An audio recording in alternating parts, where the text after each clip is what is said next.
بسم الله الرحمن الرحيم.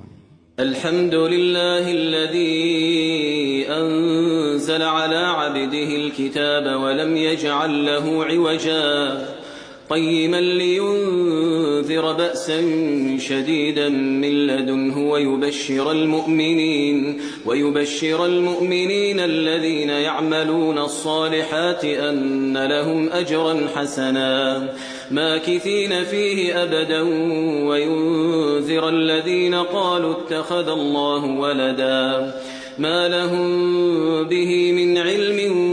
ولا لآبائهم كبرت كلمة تخرج من أفواههم إن يقولون إلا كذبا فلعلك باخع نفسك على آثارهم إن لم يؤمنوا بهذا الحديث أسفا إنا جعلنا ما على الأرض زينة لها لنبلوهم أيهم أحسن عملا وإنا لجاعلون ما عليها صعيدا جرزا أم حسبت أن أصحاب الكهف والرقيم كانوا من آياتنا عجبا إذ أوى الفتية إلى الكهف فقالوا ربنا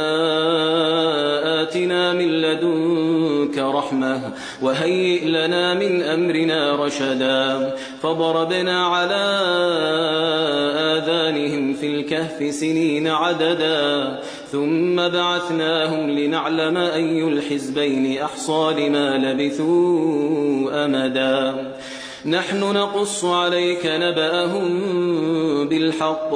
إنهم فتية آمنوا بربهم وزدناهم هدى وربطنا على قلوبهم إذ قاموا فقالوا ربنا رب السماوات والأرض لن ندعو من دونه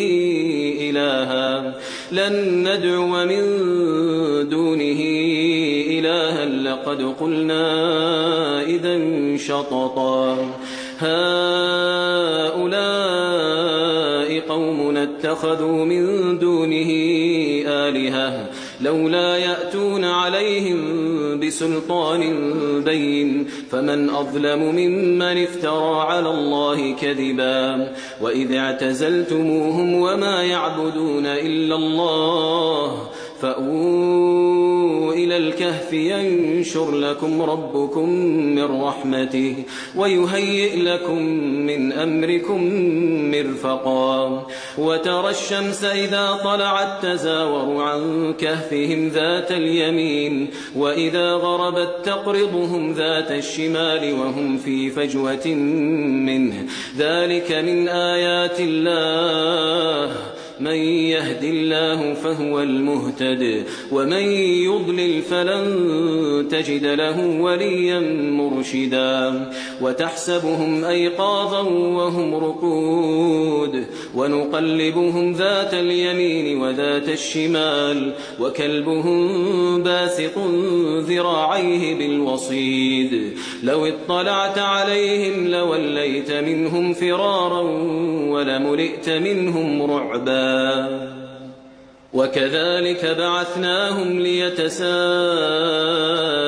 بينهم قال قائل منهم كم لبثتم قالوا لبثنا يوما أو بعض يوم قالوا ربكم أعلم بما لبثتم فابعثوا أحدكم بورقكم هذه إلى المدينة فلينظر أيها أزكى طعاما فليأتكم برزق منه وليتلطف ولا يشعرن بكم أحدا إنهم إن يظهروا عليكم يرجموكم أو يعيدوكم في ملتهم ولن تفلحوا إذا أبدا.